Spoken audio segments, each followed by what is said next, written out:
Bonjour, Maurice Koulibaly, président du collectif des veilleurs.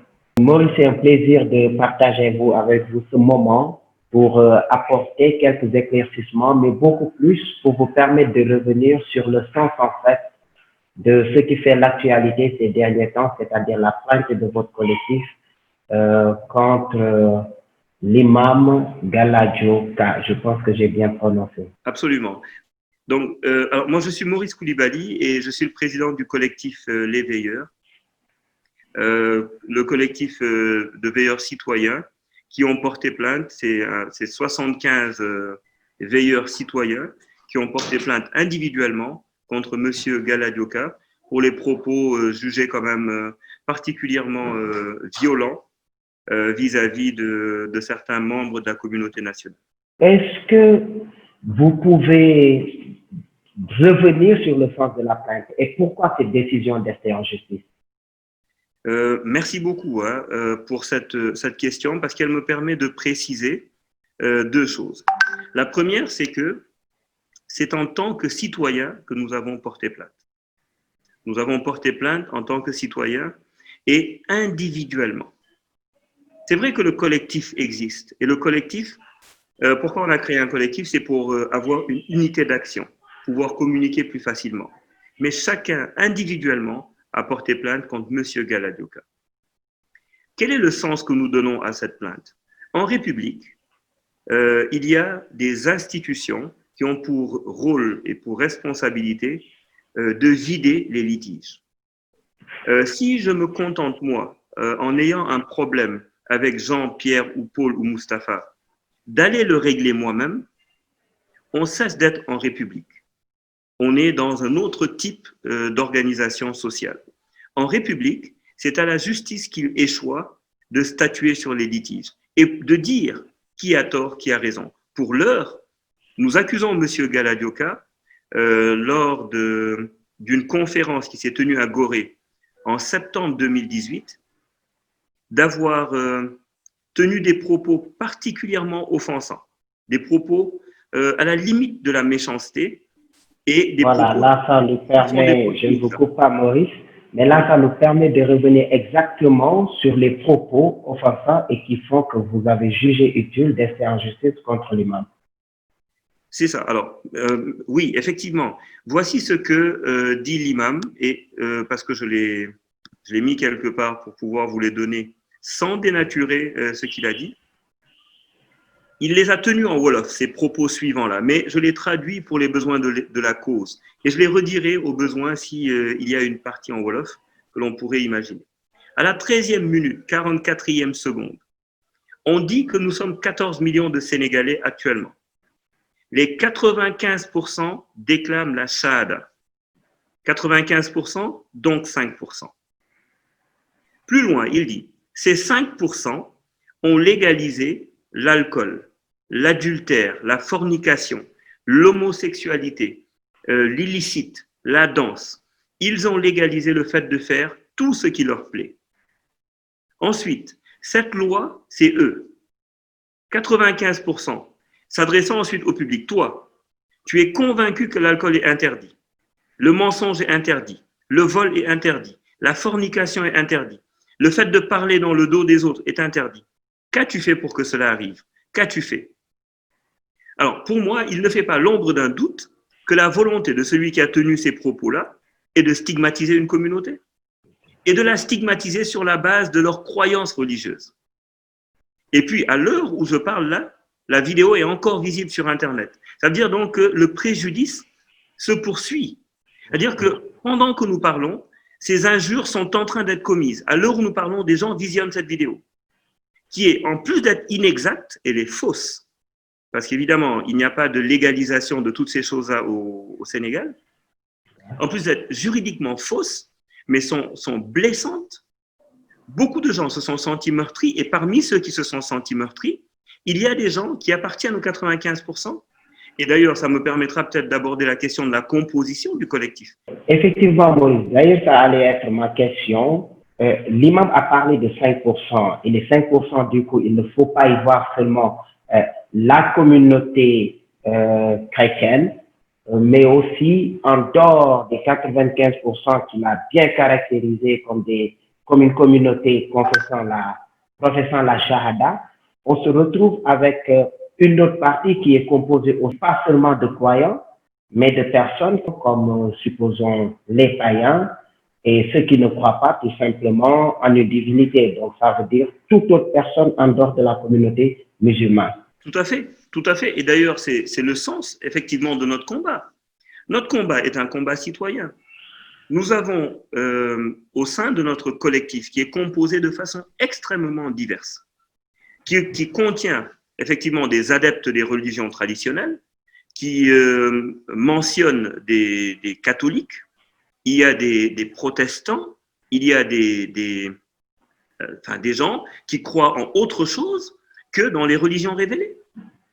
Mais il y a peut-être même des musulmans. Ah oui, mais c'est d'ailleurs le sujet. Parce que j'allais dire que ceux qui se sont sentis insultés, il y a les gens qui sont dans la minorité confessionnelle, mais il y a énormément de gens qui ont tenu à porter plainte au titre du témoignage, au titre de la solidarité. Ces gens ne se font pas de doute, hein, ils pensent que leur plainte ne sera pas retenue, mais c'est une plainte de soutien et de solidarité. Ils sont à nos côtés. Je dois même ajouter, parmi ceux qui nous aident, ceux avec lesquels on a reçu tellement de marques de sympathie, d'affection, de solidarité, des messages vocaux de toute nature, il y a des musulmans qui étaient tellement choqués après avoir entendu les propos. Parce que je pense d'ailleurs que ce qui fait que les gens ne sont pas choqués, c'est que la plupart n'ont pas écouté Monsieur Eladioka. Mais c'est pour ça que j'invite les gens à écouter ses propos et à se faire une opinion eux-mêmes.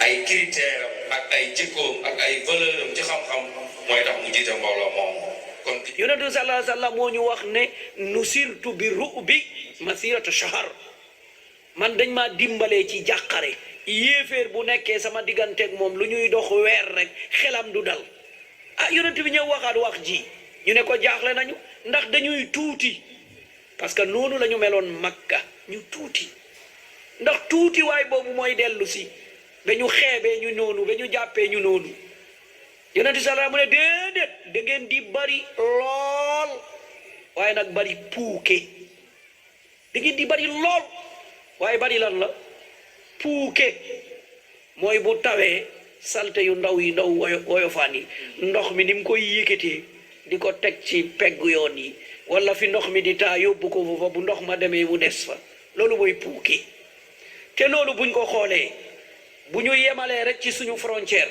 mun nañu koo gis dañu wax ne 14 millions nañu léegi 95% yëpp ku ci nekk day wax ne ashhadu an la ilaha illa allah wa anna muhammadan rasulullah 95%. kon 5% boobu daganal na sàngara daganal na njaalo daganal na góor jigéen daganal na riba daganal na fecc daganal na def lu ko neex te loi bi moom da 1, ci constitution Sénégal amul yàlla ne na la yonent bi ne na 1, la benn point rek wala entre parenthèse xayru mawjud 95%. waaye yaa axi puuke la ñu 95%. yow gëm nga ne sàngara dafa haram fen dafa haram sàcc dafa haram njaalo dafa haram riba dafa haram jëw dafa haram yaa axi noo def ba loolu dal di am noo def constitution daa jóge ci kaw asamaan daanu ci suuf ah bañ koy ràbb ana julli di heure bañ koy ràbb suñu hymne national bañ koy tëgg ñun anañu tëb leen fecc leen def leen nangam pensez tous vos corps à frapper les balafons inna lillahi wa inna ilayhi rajiun ngeen ne ñun duñu puuke fu ñu yëkkati suñu drapeau loolu la ñuy dóor moo tax lu ñu def rek tëgg fecc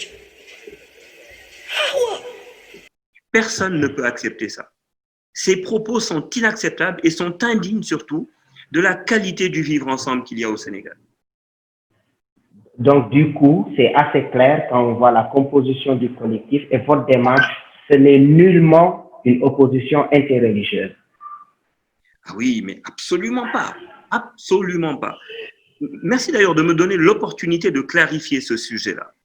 On a vite fait, et d'ailleurs, c'est une couverture un peu partielle, hein, pas partielle, mais partielle du sujet, qui nous a fait passer pour des va-t-en-guerre au nom de la religion.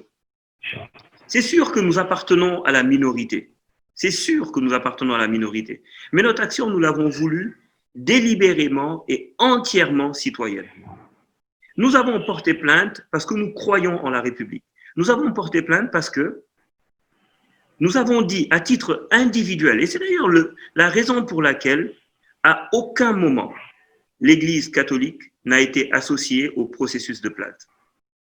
Je le dis avec force, parce qu'il est important que les gens comprennent bien que ce n'est pas l'Église catholique contre l'islam au Sénégal. Ce n'est pas vrai de dire ça. Et ça nous peine, nous qui sommes dans le collectif et qui avons voulu, à dessein, détacher notre action d'une action religieuse. Nous avons porté plainte individuellement et nous avons donné, et justement par cette plainte-là, nous donnons l'occasion à M. Galadioka la possibilité de se défendre. Nous l'accusons de nous avoir insultés. Il doit dire, est-ce que lui considère que ce qu'il a dit est une injure ou pas? Et s'il le pense, mais il doit s'en excuser. S'il le pense, il doit s'en excuser parce que nous sommes ouverts à la discussion, nous sommes ouverts à la médiation. Nous avons dit, urbi et orbi, que nous cherchons à obtenir, par le biais de cette procédure judiciaire, des excuses en bonne et due forme. Si nous les obtenons par un autre canal, nous sommes preneurs et renonçons à l'action judiciaire. Je le dis là pour la première fois sur votre média, en exclusivité. Nous n'avons jamais été fermés à la négociation, à la médiation.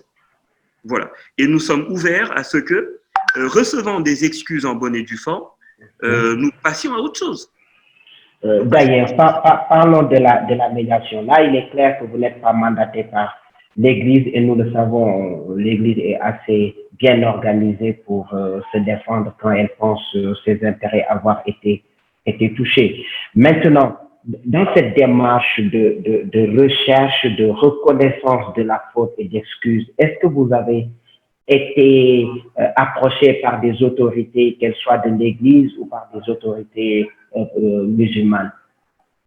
Oui, alors nous ne savons pas exactement nous ne voulons pas dire pour ne pas mettre mal à l'aise justement les médiateurs, puisque eux-mêmes n'ont pas choisi d'en faire publicité.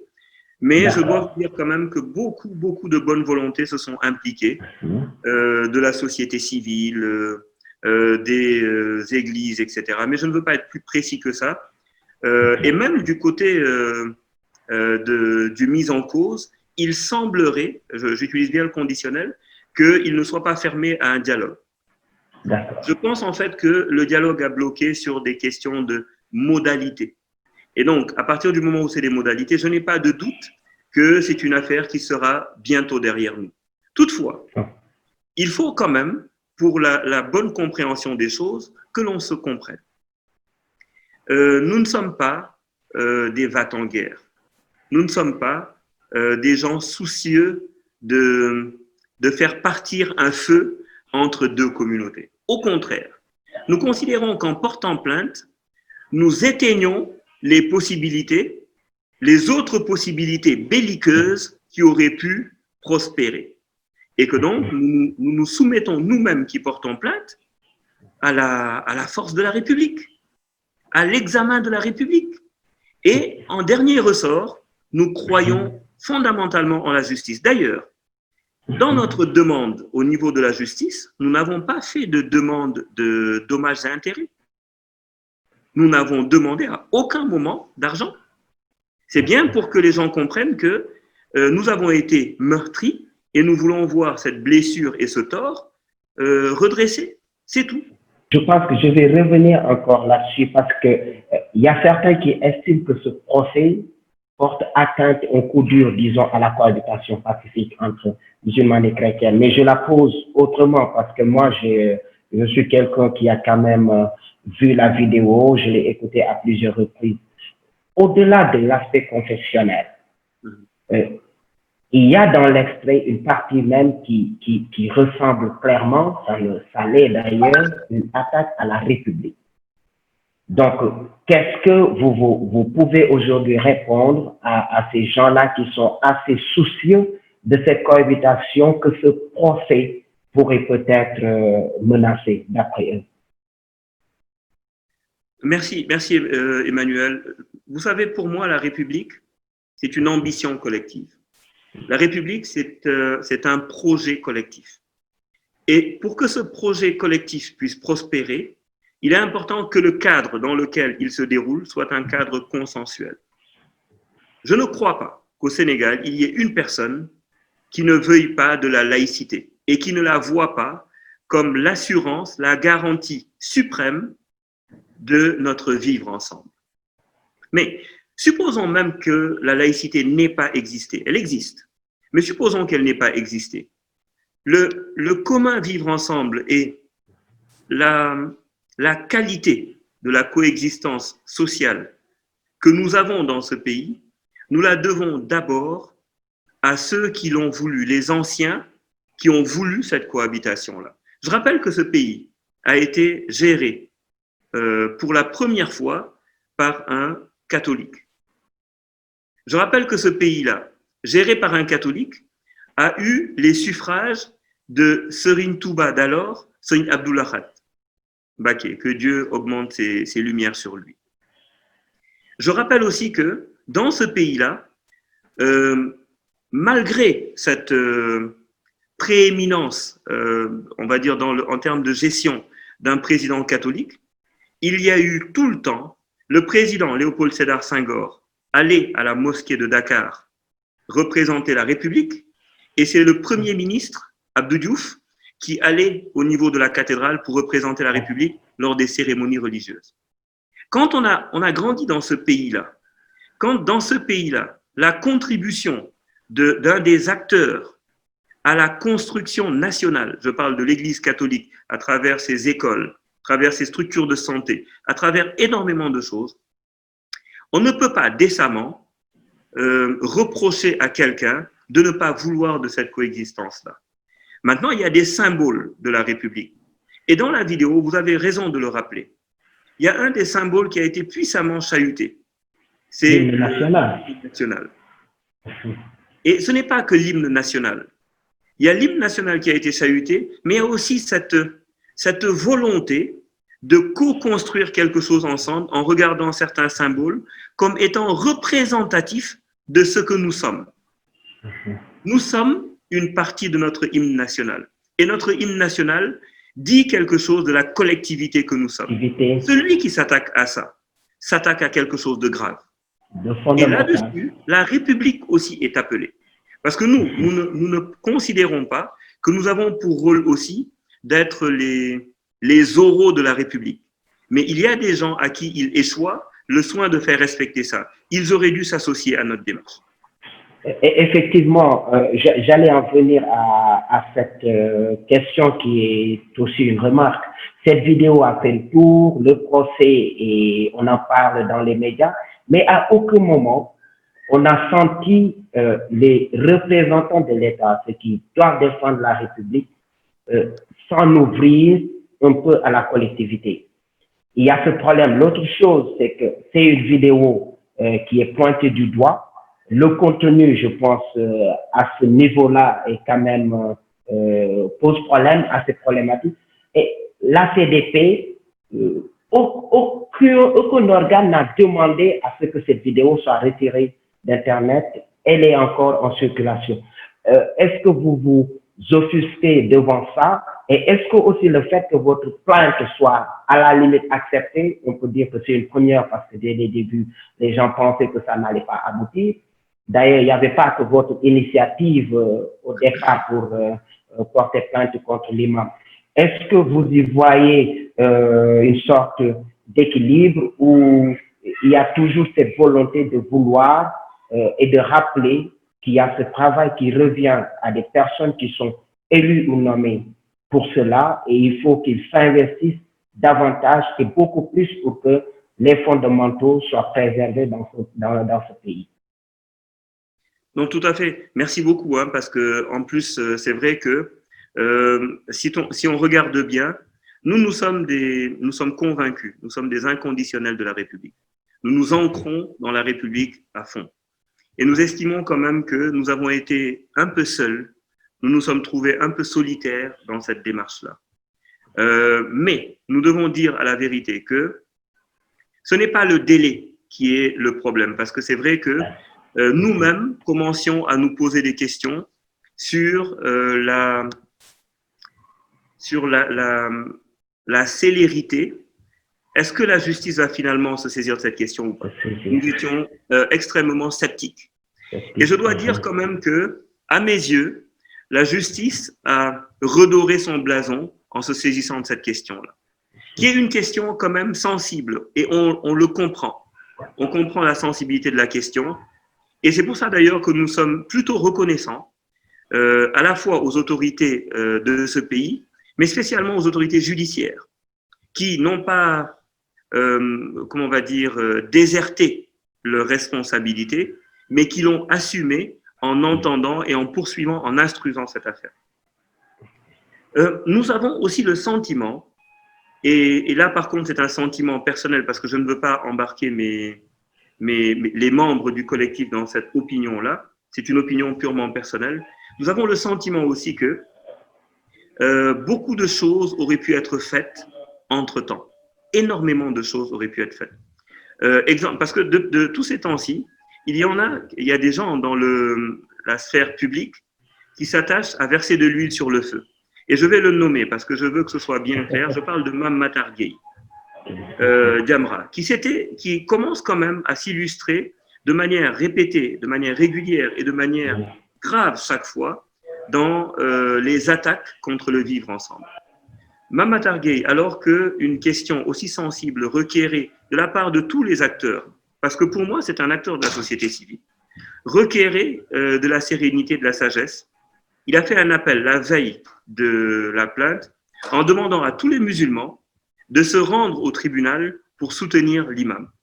C'est comme ça que l'on crée des conflits intercommunautaires en faisant d'une affaire citoyenne un conflit entre deux communautés. Nous avons agi à l'époque avec responsabilité. Mais vous le savez, nous aurions pu emboucher la même trompette en estimant, parce que quand même il faut rappeler qui nous sommes dans cette affaire. Nous sommes la victime. Nous sommes la victime. Parce que quand vous lisez les papiers, quand vous lisez la presse, vous avez vite fait de croire que nous sommes les tortionnaires. Nous ne sommes pas les tortionnaires, nous sommes des victimes. C'est nous qui avons été insultés. C'est fou. Et ça se sent, et peut-être c'est ce qui a justifié éventuellement votre lettre de cette semaine pour apporter plus d'éclaircissement à l'opinion publique. Oui, tout à fait, tout à fait. Et en fait, nous ne sommes pas, nous n'avons pas été préoccupés au départ de communiquer. Et c'était une erreur. C'est une erreur, pourquoi? Parce que nous avons, et vous savez, même au sein de l'Église, même au sein des chrétiens et au sein des 5% finalement, l'opinion n'est pas unanime, il n'y a pas d'unanimité. Il y en a qui considèrent qu'on aurait pu user des recours aux régulateurs sociaux, que sont nos chefs religieux, etc., pour apaiser cette question. Et on a d'autres qui considèrent que nous avons bien fait d'utiliser cette voie qui crée le précédent juridique et qui empêche la survenance pour l'avenir d'un tel phénomène. Et je dis, mais vous savez, le problème en fait, c'est que à force de se faire attaquer sans réagir, il y a deux choses qui arrivent. Les gens, n'ont pas l'habitude de voir réagir les minorités confessionnelles. Mais il faut rappeler qu'en République, cette notion de minorité-majorité n'a aucun sens. C'est-à-dire que juridiquement, un citoyen égale un citoyen. L'appartenance à la majorité ou à la minorité n'emporte aucune présomption, aucun privilège. Je dois rappeler que moi, j'ai la même carte d'identité que le président de la République. C'est assez intéressant parce que finalement, toute cette affaire-là revient sur l'urgence de redéfinir les concepts. C'est quoi la démocratie? C'est quoi la laïcité? C'est quoi une république? Parce que nous avons pris l'habitude dans ce beau pays qui est le nôtre de parler de dialogue islamo-chrétien, etc. Mais dans la pratique, on voit que l'acceptation des différences ne se sent pas. On sent que le discours ne sert pas souvent la cohésion sociale. Et pour moi, il y a urgence qu'on redéfinisse les choses.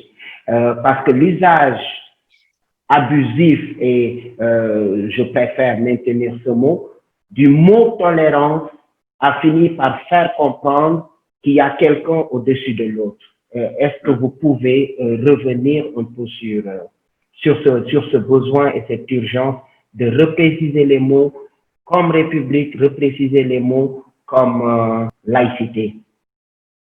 Alors, pour nous, la République, en tout cas, c'est une institution qui se caractérise d'abord par l'égalité. C'est-à-dire que tous les citoyens, ils sont égaux. Ils sont égaux, première chose. La deuxième chose qui caractérise une république, c'est l'état de droit. C'est-à-dire que les institutions, la justice est au-dessus de tout. Elle exerce au nom et pour le compte de la collectivité l'attribution des torts et de la raison. La troisième chose qui particularise la République, c'est le fait que même, et c'est ce que j'appelais l'état de droit, même les institutions elles-mêmes sont assujetties au droit et qu'il y a une hiérarchie des normes. Au-dessus de toutes les normes, il y a la Constitution au niveau national et au-dessus de la Constitution, il y a les engagements internationaux que nous signons. C'est ça. Nous avons signé, et nous sommes une république, nous avons signé pour les droits de l'homme, nous avons signé pour l'égalité de tous les citoyens en république. Et donc, dès lors, parler de majorité ou de minorité, de mon point de vue, est un abus de langage. Il n'y a pas de majorité, il n'y a pas de minorité. Personne ne peut insulter quelqu'un d'autre en république sur la base de ce qu'il est. Donc, sur des critères identitaires, ethniques, sociologiques, sur des critères même de pouvoir d'achat, de revenus. C'est inacceptable. Et là-dessus, je pense que le vrai problème de notre République aujourd'hui, l'un des problèmes en tout cas de notre République, c'est que il n'y a pas on ne partage pas, on ne fait pas suffisamment la promotion des valeurs du vivre ensemble. Et nous, ce que nous espérons à travers cette plainte-là, ce n'est pas d'accroître le fossé, c'est plutôt de construire un pont pour dire, parce que le pont, il est construit de quoi? Il est construit de limites. Il y a des limites sur les deux côtés et il y a un chemin qui relie deux points. Deux points. Mais oui, si ça relie, donc le pont, il relie, mais le pont aussi empêche d'emprunter des chemins escarpés, des chemins dangereux. Et nous, aujourd'hui, nous considérons que l'un des chemins a été saccagé et que ce chemin-là risque de causer des problèmes à la communauté nationale. Nous sommes des républicains. Nous sommes des républicains. Et aujourd'hui, on devrait nous remercier d'avoir emprunté ce chemin-là parce qu'il balise le chemin, il dit ce que nous sommes prêts à accepter individuellement en tant que citoyens et ce que nous ne sommes pas prêts à accepter. Parce que c'est aussi ça la démocratie. La démocratie, c'est de dire, mais imaginez une demi-seconde que quelqu'un rentre chez vous, vous agresse, prenne votre bien et parte. Et qu'ensuite, ils se tiennent dehors et disent, oui, mais il sait bien que je ne l'ai pas fait exprès. Et puis les gens viennent vous voir en disant, oui, mais dans ce cas, mais pourquoi ne le pardonnes-tu pas? Je dis, mais parce que, un, il n'a pas regretté ce qu'il a fait. Deux, il n'a pas demandé pardon. Trois, il ne s'est pas engagé à ne plus le refaire. Imaginez que son exemple fasse tache d'huile. On serait dans quelle société? C'est dangereux. Et nous ne voulons pas de ce danger-là pour notre société.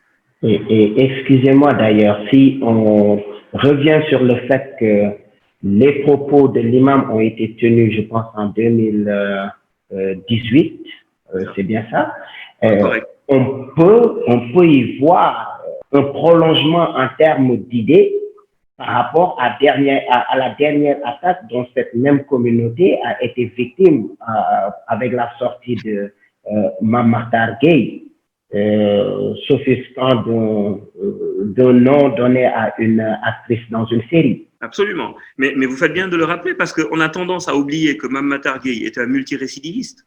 Ce n'est pas la première fois qu'il s'en prend. C'est-à-dire que chaque fois que la communauté, l'une des minorités est concernée, il prend fait et cause pour la majorité, sans tenir compte de qui a tort, qui a raison. Et c'est en ça que moi, je lui dénie son rôle de régulateur social. Il ne l'est pas. En tout cas, il s'est discrédité.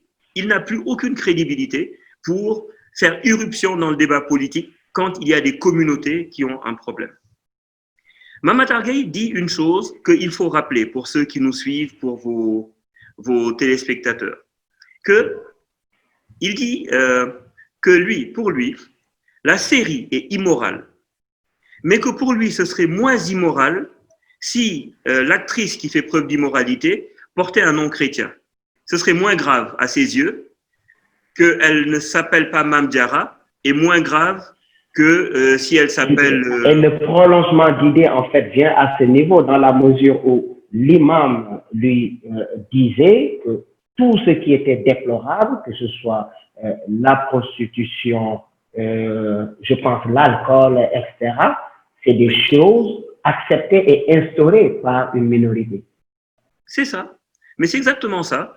Et tu vois, c'est qu'est-ce qui est grave en fait, c'est que il se présente aux yeux du public comme un homme de bien. Vraiment, et je ne veux pas donner le sentiment que le but de cette prise de parole, c'est de régler son compte à quelqu'un, mais c'est important quand même, vu le rôle assumé qu'il a. J'ai vu d'ailleurs, sur 2 jours, il a dû faire 4 ou 5 publications sur ce sujet-là, en rajoutant des choses, en faisant des amalgames absolument douteux. Exemple de type d'amalgame qu'il fait, les caricatures auraient été faites par les chrétiens en France. Ce qui est faux. Ce qui est faux. C'est faux. Et en France, on a vu des gens se désolidariser de ces caricatures et ceux qui ont le plus parlé en faveur de l'interdiction des caricatures sont de l'Église catholique. Et pourtant, ils surfent sur cette vague-là. Et c'est là que vient se nicher justement le 2 poids, 2 mesures. Il dit d'un côté, nous avons le droit, quand nous sommes attaqués dans notre religion, d'en demander réparation. Il demande à Macron des excuses alors que Macron n'a pas caricaturé. Il exige de lui qu'il s'excuse. Ce n'est pas sa faute, mais c'est sa responsabilité et je suis d'accord avec lui. Il y a une responsabilité du président de la République de ne pas jeter de l'huile sur le feu. Mais qu'au moins il nous accorde, nous, lorsque nous sommes attaqués à titre personnel et que c'est la faute d'un de ses coreligionnaires, mais comment on dit en Wolof? Niki, bo ande eknip, boudé sa faire, boutonnier, et je vais le dire en Wolof pour mouler. Boutonnier, naka nga koy woné né sa mbokk la, moy nga wax ko deug. Né ko ah yow de yow ya togn. Mu né no ay, mais légui buñ la né ah kon de comme mo togn nañ ko ray. Nga né ko rayalé len ma parce que sama mbokk la. C'est comme ça qu'on se solidarise. Mais ce n'est pas en prenant des positions faciles, des positions à l'emporte-pièce, des raccourcis sur Internet, sur les réseaux sociaux, alors que nous, ñoo ko gëna fété. Ñun ay ndaw lañ, on aurait pu se mettre de ce côté-là. Japonais, puisqu'on est les plus jeunes, on peut se payer le luxe de l'irresponsabilité. On ne l'a pas fait. Nous ne l'avons pas fait et on ne nous verra jamais de ce côté-là. On nous verra toujours du côté de la sagesse. Parce que nous avons été éduqués ainsi. Parce que c'est cela notre identité. La sagesse et la responsabilité. Nous avons reçu énormément de marques de soutien et de solidarité de la part de nos frères musulmans. Je dois d'ailleurs saisir l'opportunité que vous m'offrez pour les remercier ici.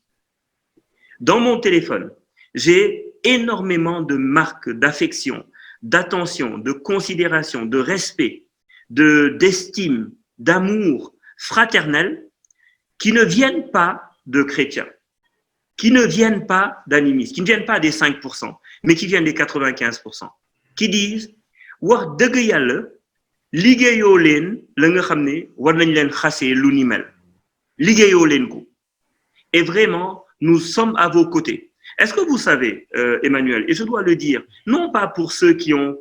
Il y a des musulmans qui, de leur poche, ont sorti de l'argent pour nous aider pour faire face aux frais de justice. De justice. Mais, et ils disent qu'ils ne le font que par solidarité vis-à-vis de nous, qui avons été peinés, et sans raison. Il faut que les gens comprennent, parce que ceux qui nous font le grief d'être des incendiaires, ils doivent bien comprendre une chose. Nous avons voulu réparer un tort causé à la communauté nationale. Parce que en chacun de ces membres attaqués, c'est la communauté qui est attaquée. Merci Maurice. Là, on peut directement conclure que voilà, ce combat s'inscrit clairement dans une dynamique citoyenne.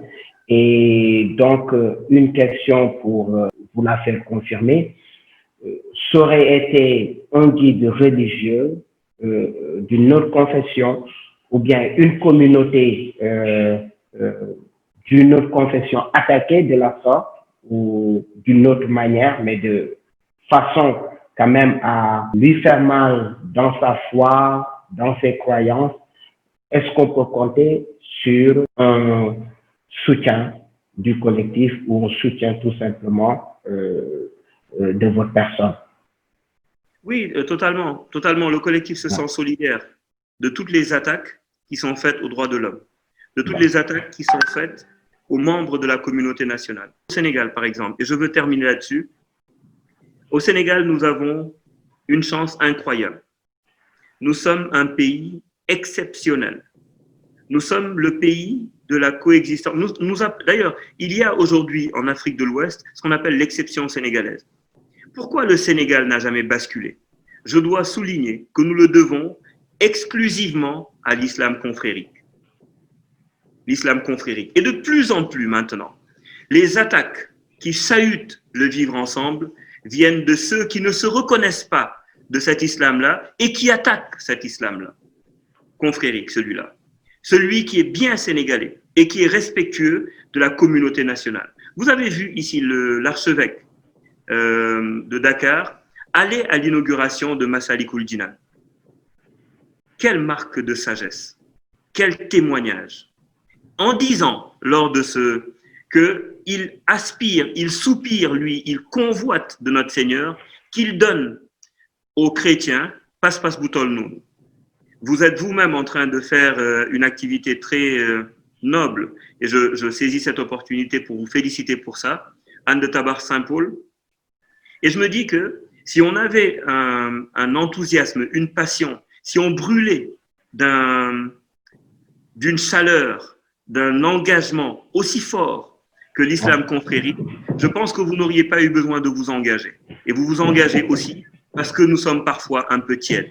Et ça, par contre, je le dis à nos frères en religion qui nous regardent un peu en nous pointant du doigt en disant « Voici les hommes, voici les communs diviseurs ».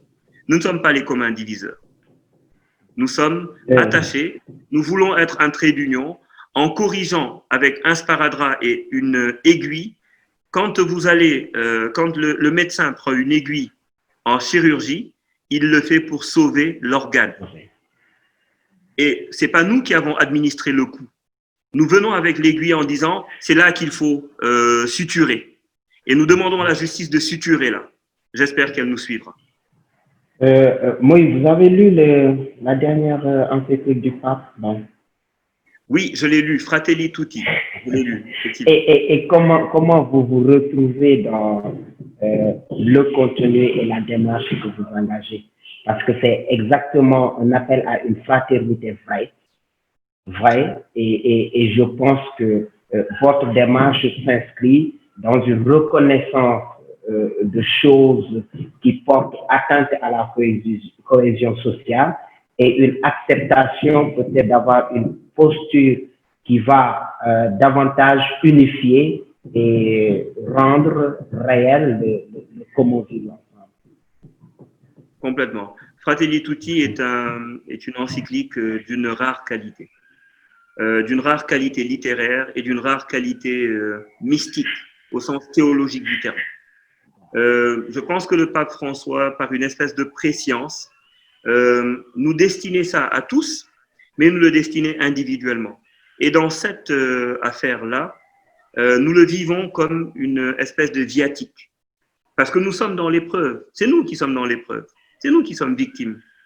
Et nous vivons ça comme une épreuve, mais une épreuve de vérité. Parce que là où il n'y a pas de vérité, il n'y a pas de justice. No justice, no peace. Pas de justice, pas de paix. Vous avez vu quand il y a eu l'affaire George Floyd aux États-Unis, que demandent les gens? Ils demandent la justice. Et quand il n'y a pas de justice, il n'y a pas de paix. On ne peut pas vouloir vivre dans une communauté nationale et vouloir l'incendier. C'est un homme politique très brillant qui dit d'ailleurs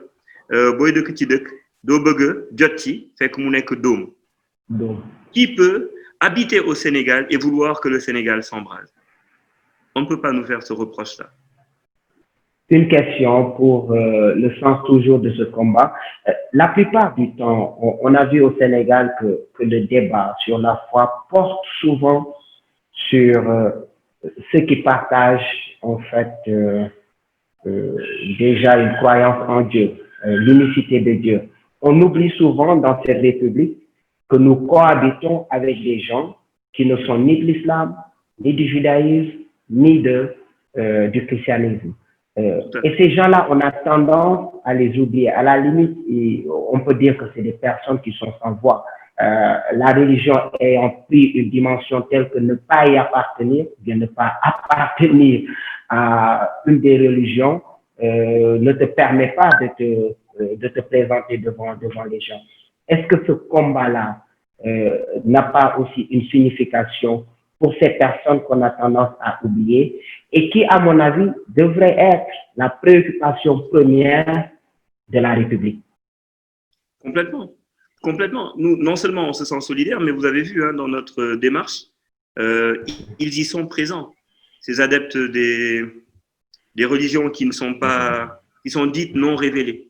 C'est dommage que les conflits n'éclatent qu'entre les gens qui confessent finalement le monothéisme. L'unicité de Dieu. Le monothéisme. Oui, l'unicité de Dieu. Parce que qui peut dire que nous n'avons pas ça en commun? Je pense aussi que si le Sénégal a fait d'aussi grands bons dans le dialogue islamo-chrétien, et si on est si bien placé par rapport aux autres pays dans le dialogue islamo-chrétien, c'est aussi parce que de grands devanciers, parce que nous avons eu de grands devanciers, qui ont voulu et qui ont d'abord fait précéder ce dialogue islamo-chrétien d'une véritable amitié. Le cardinal Hyacinthe Thiandoum, que Dieu accroisse sa grâce et ses bénédictions sur lui, a pendant longtemps pacifié les relations entre les communautés.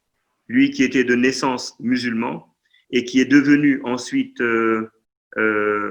catholique en tout cas, et devenant un archevêque dans la foi, n'a jamais déserté ce combat-là, celui de faire en sorte que ces religions se parlent. Au Sénégal, on n'a vraiment pas ce problème-là. Et c'est pour ça d'ailleurs que, aujourd'hui, si vous regardez bien, tout ce que nous faisons là, sur cette affaire-là, ne peut pas être interprété autrement qu'un désir de restaurer un vrai dialogue. Un vrai dialogue. Et le vrai dialogue, il est basé sur quoi au départ? Pas sur la tolérance, terme un peu, pour moi, négatif. On tolère ce qu'on a le pouvoir de faire cesser, ce qu'on a le pouvoir d'arrêter. Mais nous, on ne veut pas être tolérés. On est des citoyens à part entière de ce pays. On est des citoyens à part entière de ce pays. Et vous voyez, et ça me permet d'aborder juste, parce que vous m'offrez cette opportunité, la question des réseaux sociaux. Je pense en fait que une des fractures qui risque d'emporter ce pays-là, c'est les réseaux sociaux. Il est impossible d'y avoir une réflexion structurée. Il est impossible d'y développer une pensée complexe. Il est impossible d'avoir un discours de bout en bout, sans qu'on ne le fracture, sans qu'on ne le dissèque et sans qu'on ne réponde que par petits bouts. Nous avons publié, vous l'avez dit, la lettre ouverte il y a quelques jours. Et je ne sais pas si nous avons atteint notre objectif, qui était d'informer sur le fait que ce n'est pas une affaire interreligieuse. C'est une affaire entre un citoyen qui s'est arrogé la liberté d'en insulter d'autres qui ont pris ombrage de ce qu'ils ont été insultés et qui ont décidé de porter plainte. Ce n'est que ça.